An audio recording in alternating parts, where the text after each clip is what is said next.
Hola, ¿cómo estás? ¿Está bien? ¿Y tú? Please excuse the makeup. I did it on stream, twitch.tv/restreams if you'd like to go join me over there. And it was supposed to be like shark earrings, shark t-shirt, shark like eyeliner thing that my pal sent me. Didn't work. Absolutely did not work. So I've tried to salvage it as best as possible, but it's not looking the best. But I digress. Today I have more knowledge for you little brains. Quick trigger warning, there's mummified human remains and violent death ahead, so leave this place if you are squeamish and don't want to hear about any of those things. Leave this place! Today we're talking about the Lindow Man, who is a very interesting bog body. Please note, I am a recent archaeology and ancient history graduate, if you cannot tell. Therefore, I kind of know what I'm talking about, but at any point if you think I've misinterpreted something, please just leave your corrections in the comments. I appreciate that wholeheartedly, because you know, sometimes you read something and you don't read it right. Not only am I a recent archaeology graduate, I'm also a prospective postgraduate master's archaeology student.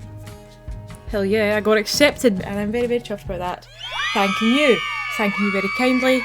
Love you, hen. Anyway, that's enough of that. Yes, I do keep the hat out just for archaeological purposes. All of the sources that I have read shall be in the description box below. I've tried to use as many like online sources as possible so it's easier for you guys to access them, but in the event that you want to do some further reading, I can send you some books that I read as well. Also, a lot of it's from my old uni notes because I did actually learn about bog bodies and the Lindow Man in like first or second year of uni, so a lot of it is just from the noggin or from like class notes. I don't have an actual source to give you, if you know what I mean.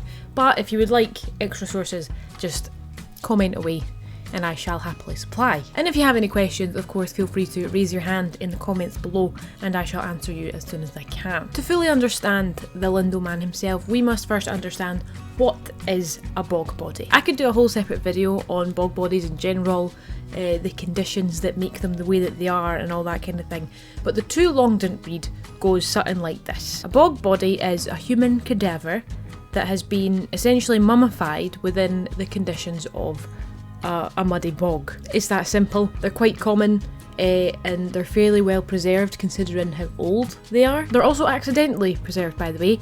It's not like the Egyptians where the mummification was very much intentional. The people who deposited the bodies probably didn't know that they were going to be so well preserved in the bog. They were probably just chucking them in the bog to get rid of them. Probably. And because they're so well preserved, of course, they have very good intact forensic data, which gives us a lot of information to work with. The Lindow Man is such a bog body, but there is great mystery afoot surrounding his death and deposition. You ever hear the Lindow Man? 2,000-year-old body found in England. He was found strangled, head bashed in, throat cut, threefold death. They also found pollen grains in his stomach. Guess what favorite druid plant that was? Mistletoe. Did I construct this entire video around that one clip from Teen Wolf? No, absolutely not. But Styles does sum him up pretty well. Jeff Davis clearly done his homework because Teen Wolf was surprisingly like historically, archaeologically, mythologically accurate sometimes, so good on yourself, Jeff. The Lindow Man was a fairly young, high status Iron Age lad who died a threefold death. He was garroted, which means choked with a bit string or animal sinew in his case. He had his throat cut and he had blunt force trauma to the head, including when he was deposited into the bog. It looks like he's been kicked in the back really hard because his back's broken, he's got ribs broken. Just one of these injuries would have been enough to kill him, right? He didn't need all three. So whoever killed him really, really wanted him dead. Plus he ingested mistletoe, which is a toxin and in large doses can be extremely poisonous. So they really wanted to make sure that this guy was dead. Obviously in Teen Wolf this has wider narrative significance. I'm not going to spoil anything for you, alright? But for us archaeologists, the Lindow Man is a big old a very perplexing case. Our boy was discovered in 1984 by Rick Turner at Lindow Moss, which is in Cheshire in England. I think it's near Manchester.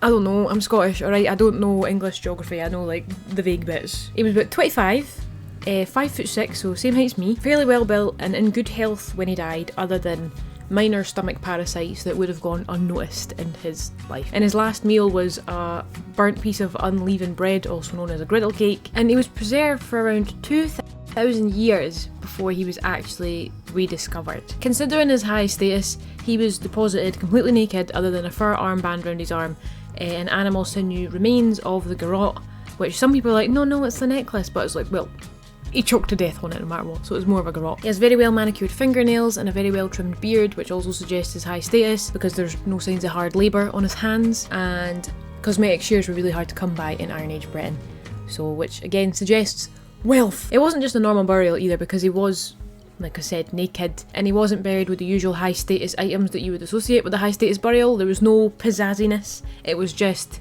kick in the back, killed 3 times over, and put into the mud, basically. He's currently in the British Museum, but there's been calls to repatriate him to at least the museum in Manchester, because that's closer to his find spot and probably where he was from in his home. But alas, the British Museum have got yet an iron grip on another artefact that they really don't like to let go of.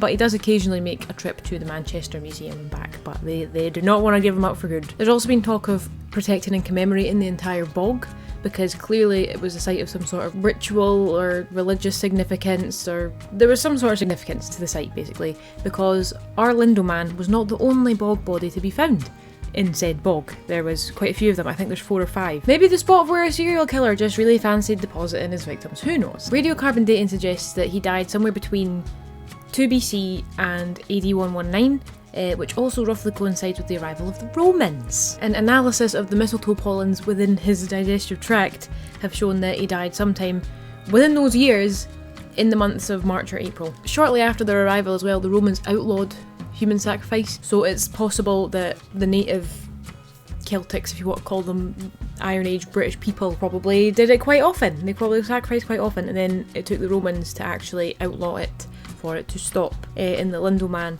and perhaps his other pals in the bog. I haven't read about his other pals in the bog because I wanted to make this just about the Lindow Man. Perhaps they were all in opposition to the Romans. Who knows? Who knows? I'll get into details on that a bit later on anyway. But basically, around the time of the Romans arriving in Britain, something was going down on that bog. Something was occurring. Oh!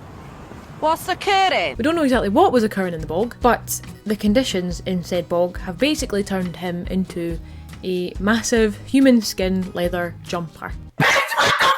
Or at least that's the first thought I had when I first saw the Lindow Man, with all of the organs still inside. Sorry if that's a wee bit gross, but I did warn you at the beginning. So what is the significance surrounding his death? There's been tons of interpretations. Obviously a threefold death is very, very over the top. There's absolutely no need. If one of these things could have killed him, why bother with the other 2 injuries? Just to make sure he was dead? Is it some sort of ritual significance? What's going on here, right?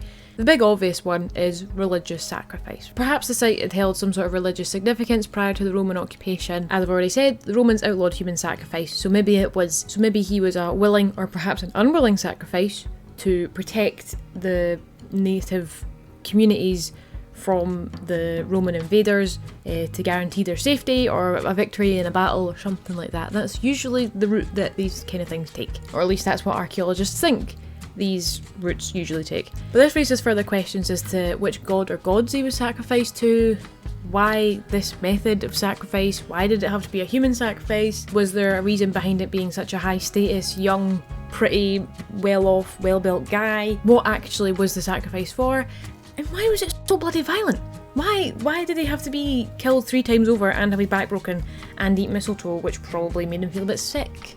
What was the purpose of this, and is there even symbolism behind his last meal of that little tiny bit horrible burnt bread? Is there some sort of more deeper significance to that? However, it could also just be an incredibly violent murder, the execution of a criminal. It could be some sort of robbery or ransom gone wrong. You know, if he's a high status guy, maybe his dad had a lot of wealth and power and somebody's took him hostage and it's went a bit awry and they ended up killing him. We don't know. I say this all the time, that's the beauty of archaeology. You can come up with as many ideas as you like, because you're never going to get an answer. You're never going to find out the proper truth, most likely. His death will probably be forever debated for the rest of eternity until we find, I don't know, some new archaeological technology that can somehow bring him back to life, rehydrate his body and be like, son, what happened to you? But the general common consensus is that it was some sort of religious ritual sacrifice in opposition to these Roman forces that were coming in and ruining everything for everybody. Mind he's not alone in the bog as well, there were others. If you would like me to dive into the other Lindow bog bodies, please let me know. I will happily researched them. Like I said, I have not really read much about them for today. I wanted to just focus on the Lindow Man himself, not just because of Teen Wolf, I promise. I find him really interesting on his own. So, and these Lindow lads, the Lindow bog bodies, they share certain characteristics with bog bodies that are found all across Europe, all kind of the same Iron Age culture, until the Romans came all the way and up to Britain. This also suggests a wider cultural significance to these deaths, but as I said, we'll probably never know. Scientists, archaeologists, artists, whatever, have also created a reconstruction of his face. Obviously we still have his face in front of us, it's just being a bit dried out and leather tanned and whatnot. So they've made quite a good reconstruction of his face. And to be honest, I was having a good chuckle because the article that I was reading, which was talking mainly about the reconstruction, the top comment on the article was lassies simping over him. Being like, oh my god, he was fucking like him, oh my god. Like, I don't see it, but go on your shell head, pop off sis. Like, if you fancy the Lindow Man, you fancy the Lindow Man. I'm not going to stop you. Just, you know, he's dead, so... And that's all I have for you on the Lindow Man. I hope you enjoyed that. I certainly did. I would like to repeat that I did not make this just because I wanted to use that one clip from Teen Wolf, I promise. I am actually interested in Iron Age and Roman Iron Age Britain and Europe. Not just because of Teen Wolf, I absolutely promise. That's just a bonus in my goal. I tried to keep this as concise and quick as possible. I hope I explained everything fine. If you have any questions, do feel free to raise your hands in the comments. Mind as well, all my sources will be in the description box below, and if you would like further sources, reach out to me, let me know, and I can recommend you books, textbooks. I mean, I doubt you're going to go out your way to buy like the archaeology university textbook, but you know, that's where I got some information from, and obviously I'm not going to put like textbook in the description, that would be ridiculous. What do you think? How do you think he died? What do you think the significance is behind his death? Do you think it is some sort of ritual thing, or do you think it's just a one-off very violent murder? Somebody really didn't like him, maybe he was a criminal who did something god-awful and deserved this death, or maybe he was a completely willing sacrifice, maybe an unwilling sacrifice. Who knows? That's the beauty of archaeology. We are never going to find out. That's a little bit painful, to be honest, but as an archaeologist, that's just something you have to accept. Also, mind and let me know any other archaeological, mythological, historical topics that you would like me to cover. Obviously, I've got a big list, but if there's anything that you would like to hear about first, please let me know. I'm open to ideas. If you don't want to leave your ideas in the comments, you can pop into my Discord. The link is also in the description box. I have a YouTube ideas page there where you can pop in, or you can just come in and say hello and chat. And that's completely fine. We also do game nights every so often. Feel free to come along. Everybody's welcome. If you'd like to see more of my archaeological shenanigans, don't forget to hit the like button and subscribe. All my social medias are also in the description box. And also hop in on my Twitch.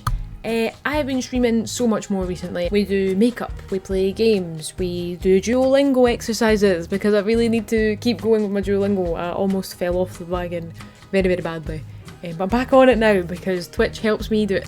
Twitch.tv/re_streams if you would like to come along and see that. But thank you very much for watching. Have a lovely day wherever you are, and I shall see you next Tuesday. Hasta luego!